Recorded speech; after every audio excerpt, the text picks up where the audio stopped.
हम सीखेंगे सी language. Okay, तो इन दिस वीडियो मैं आपको सिखाऊंगा सी लैंग्वेज का डेवलपमेंट सेटअप किस तरीके से करेंगे। वैसे तो हम अलग अलग टाइप के आईडी यूज कर सकते हैं सी लैंग्वेज के लिए, लेकिन यहाँ पे हम लाइट वेट आईडी का इस्तेमाल करके सी प्रोग्राम करेंगे। ठीक है, तो सबसे पहले हमें एक फोल्डर क्रिएट करना है यहाँ पे, जैसे कि यहाँ पे न्यू फोल्डर, ये हम प्रोग्राम इसके अंदर सेव करेंगे, सी प्रोग्राम नाम से फोल्डर क्रिएट करेंगे। ठीक है, तो ये हमारा फोल्डर बन चुका है। ओके, सो अभी हमें क्या करना है, डाउनलोड एंड इंस्टॉल करना है डेव सी प्लस प्लस। तो ये कंपाइल, ये आईडी है सी और सी प्लस प्लस के प्रोग्राम करने के लिए। इसके अंदर इनबिल्ट सपोर्ट है पूरे कंपाइलर का, और हमें सी और सी प्लस प्लस के एप्लीकेशन डेवलप करने के लिए, प्रोग्राम प्रैक्टिस करने के लिए बहुत ही एफिशिएंट आईडी है यहाँ पे डेव सी प्लस प्लस। हम डेव सी प्लस प्लस का इस्तेमाल करेंगे यहाँ पे। ठीक है, तो चलो इसको पहले डाउनलोड करते हैं। तो हम ब्राउज़र ओपन करेंगे सबसे पहले, और यहाँ पे दे देंगे डाउनलोड। यहाँ पे है Dev C plus plus. Okay, तो यहाँ पे पहले जो यहाँ पे आया है डेव सी प्लस प्लस, यहाँ पे इसको क्लिक करना है आपको। जैसे आप क्लिक करेंगे यहाँ पे डाउनलोड बटन है यहाँ पे, और आप इसको डाउनलोड कीजिए यहाँ पे। तो यहाँ पे ये देखो, your download will be start shortly, हमारा डाउनलोड हो रहा है यहाँ पे।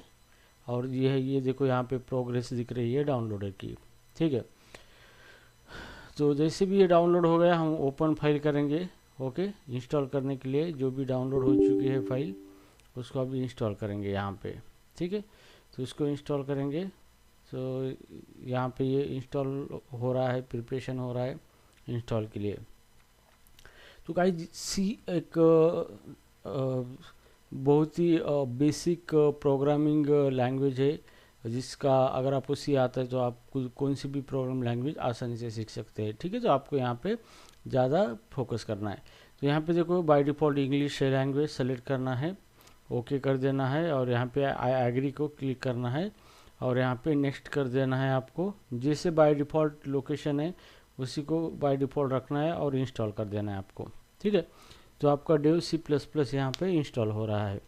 तो जब तक ये इंस्टॉल हो रहा है तब तक वेट करना है आपको अच्छी तरीके से। तो गाइस, इस सीरीज़ में मैं आपको सिखाऊंगा C plus plus in deep. अगर आप फ्रेशर हो या फिर एक्सपीरियंस हो, आपको सी लैंग्वेज सीखना है, अल्टीमेटली सी सीखते समय आपको पूरा प्रोग्रामिंग जानना है। प्रोग्रामिंग क्या है, किस तरीके से प्रोग्राम वर्क होता है, किस तरीके से उसको लिखा जाता है, ये सारी चीज़ें मेरे इस बिगिनर सीरीज जो है, beginner to master C language की, तो इस सीरीज के अंदर आपको सीखने को मिलेगा। लेकिन आपको वीडियो पूरा देखना पड़ेगा, ताकि आपको कॉन्सेप्ट अच्छी तरीके से समझ में आ सके। ठीक है, तो गाइज यहाँ पे हमारा इंस्टॉलेशन सक्सेसफुल हो गया। यहाँ पे इसको फिनिश कर देना है यहाँ पे। ठीक है, अब जैसे भी इसको फिनिश कर देंगे, अभी यहाँ पे ये ओपन हो रहा है, यहाँ पे ओपन हो रहा है। ठीक है, यहाँ पे ओरिजिनल लैंग्वेज इंग्लिश रख देना है, नेक्स्ट कर देना है आपको। ठीक है, अब नेक्स्ट करने के बाद यहाँ पे बाकी चीज़ एज इट इज़ रखना है आपको, यहाँ पे नेक्स्ट करना है, नेक्स्ट कर देना है आपको। ठीक है, तो ये हमारा ओपन हो चुका है यहाँ पे। अभी यहाँ पे सबसे पहली बात ये कि हमें जो फॉन्ट है यहाँ पे, इसका फॉन्ट बड़ा रखना है। तो सबसे पहले यहाँ पे न्यू फाइल पे क्लिक करना है। यहाँ पे दो ऑप्शन है, यहाँ पे सोर्स फाइल और प्रोजेक्ट। तो यहाँ पे हम सोर्स फाइल ले लेंगे, अगर हमें प्रोजेक्ट करना है तो प्रोजेक्ट ले लेंगे, लेकिन हम यहाँ पे फाइल सेलेक्ट करेंगे। अभी यहाँ पे ये जो फाइल है हमारी, हम इसको पहले सेव करना है। तो ये सेव नहीं होती है, इसके अंदर कंटेंट हमें देना पड़ेगा। जैसे सी लैंग्वेज का मैं प्रोग्राम करूँगा यहाँ पे, इंटीजर मेन यहाँ पे इस तरीके से, और ये कोड मैंने टाइप किया है। मैं आपको बताऊंगा ये क्या है क्या नहीं। इसको सेव करेंगे, कंट्रोल एस, और सेव करने के बाद डेस्कटॉप पे हमने जो फोल्डर बनाया था यहाँ पे सी लैंग्वेज का, उस फोल्डर के अंदर इसको हम क्या करेंगे, सेव करेंगे यहाँ पे। सो हियर हमारा फोल्डर डेस्कटॉप पे हमने बनाया था, डेस्कटॉप, यहाँ पे डेस्कटॉप है, यहाँ पे ये डेस्कटॉप है, इसके अंदर हमने बनाया था फोल्डर सी प्रोग्रामिंग नाम से, Angular project array function C program ये नाम से। ठीक है, तो ये हमारा प्रोग्राम है। तो हम इसको सी फाइल का एक्सटेंशन .c दे देंगे यहाँ पे, और यहाँ पे लिख देंगे माय फर्स्ट प्रोग्राम। फाइल का नाम है my first program dot C यहाँ पे, ठीक है। और इसको सेव करेंगे। ओके, अभी इसका फॉन्ट है ये बहुत छोटा है, इस फॉन्ट को हमें बड़ा करना है तो हमें टूल के अंदर जाना है, एडिटर ऑप्शन पे ऊपर क्लिक करना है और यहाँ पे फॉन्ट दिया गया है, यहाँ पे इस फॉन्ट को बढ़ाना है। तो हम इस फॉन्ट को बढ़ा के 25, 20, 30 कर देंगे इसको, ठीक है। तो जैसे ही ये 30 शायद बहुत बड़ा हो गया, इसको ये बहुत बड़ा हो गया 30, इसको थोड़ा कम कर देंगे। ये इन्वायरमेंट ऑप्शन नहीं है, टूल्स में जाना है, एडिटर ऑप्शन में जाना है, यहाँ पे फॉन्ट से और इसको कम करेंगे हम 20 करेंगे। ओके, ओके कर देंगे इसको, ठीक है। तो ये हमारा फॉन्ट अभी 20 पे सेट हो चुका है, तो दिखने में अच्छा दिखेगा आपको, ठीक है। तो देखो गाइज, यहाँ पे सबसे पहले सी का प्रोग्राम स्टार्ट होता है मेन फंक्शन से।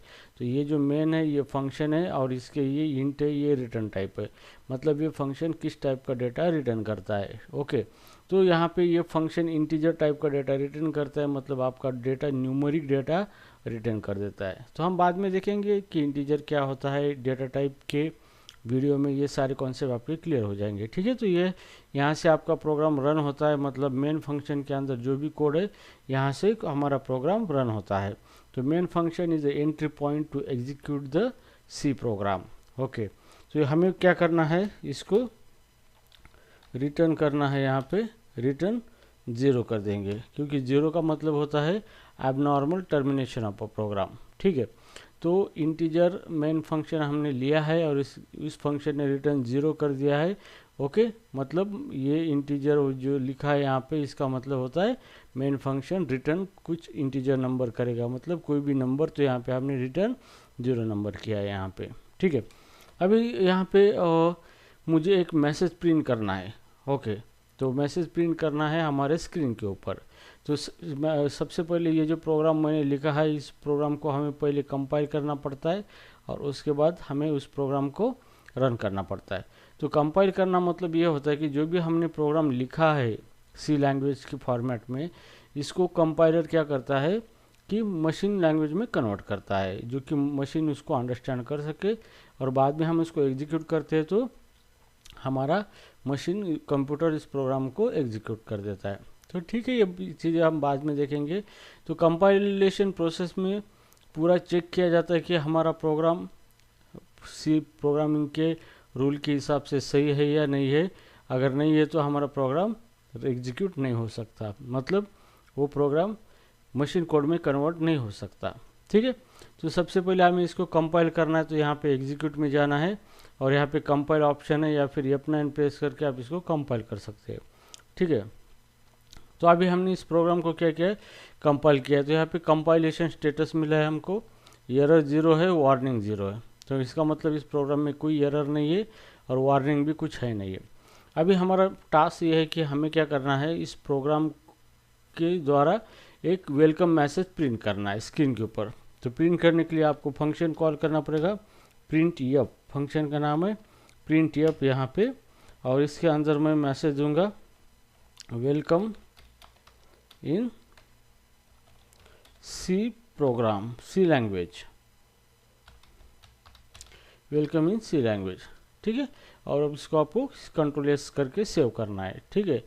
तो आपने यहाँ पे वेलकम इन सी लैंग्वेज यहाँ पे मैसेज दिया है, तो मुझे ये मैसेज जो है ये स्क्रीन के ऊपर प्रिंट करना है, हमारे कंप्यूटर स्क्रीन के ऊपर। तो चलो मैं इसको कंपाइल कर देता हूँ यहाँ पे। तो कंपाइल करने के बाद यहाँ पे देखो एक एरर आया है हमारे पास। ओके, अब ये एरर क्या आया है, इन फंक्शन मेन, मतलब ये जो मेन फंक्शन है इसके अंदर एरर है, incompatible implicit declaration of built in function print F. अब इसका मतलब ये कि ये प्रिंट एफ फंक्शन हमने यहाँ पे कॉल किया है, तो इसी को बोला जाता है फंक्शन कॉल। क्या बोला जाता है, फंक्शन कॉल, ठीक है। तो इसका मतलब ये है कि ये फंक्शन हमने यहाँ पे कॉल किया है, लेकिन ये फंक्शन कहाँ लिखा गया है, कहाँ पे रखा हुआ है इसका कोड, ये आपने यहाँ पे कुछ डिक्लेयर ही नहीं किया है। तो एक सी लैंग्वेज के अंदर जो भी फंक्शन हम यूज़ करते हैं, तो उस फंक्शन को पहले डिक्लेयर करना पड़ता है और फिर उसका डेफिनेशन मतलब उसका कोड लिखना पड़ता है, लेकिन हमने यहाँ पे डायरेक्टली फंक्शन यहाँ पे इस्तेमाल किया है। तो इस प्रॉब्लम को सॉल्व करने के लिए हमें क्या करना पड़ेगा कि ये जो फंक्शन है हमारा, इसका डिक्लेरेशन कहाँ पर है, कौन से फाइल में है, उसको इंपोर्ट करना पड़ेगा हमारे प्रोग्राम के अंदर। तो इसलिए हम यहाँ पे यूज करेंगे हैश इंक्लूड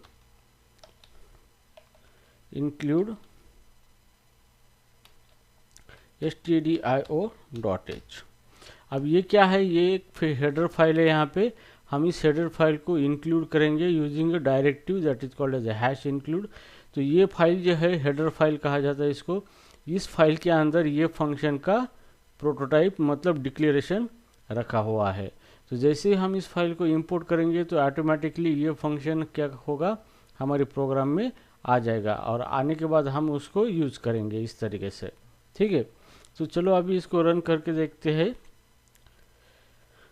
कंपाइल करेंगे सबसे पहले। तो यहाँ पे देखो गाइस, कंपाइलर का रिजल्ट यहाँ पे error is 0 and warning is 0, मतलब हमारा प्रोग्राम एकदम सही है, इसके अंदर एरर भी नहीं है, कुछ वार्निंग भी नहीं है। अब ये प्रोग्राम रन होने के लिए तैयार है।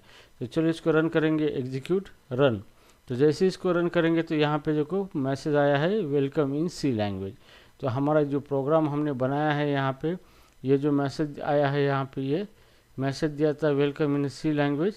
तो यहाँ पे हमारा आउटपुट भी यहाँ पे आया है वेलकम इन सी लैंग्वेज। तो इस तरीके से हम क्या कर सकते हैं, कोई भी चीज़ आपको, कोई भी डेटा आपको प्रिंट करना है स्क्रीन के ऊपर, तो आपको प्रिंटफ फंक्शन का इस्तेमाल करना है, और यहाँ पे hash include stdio.h header file को इंपोर्ट करना है।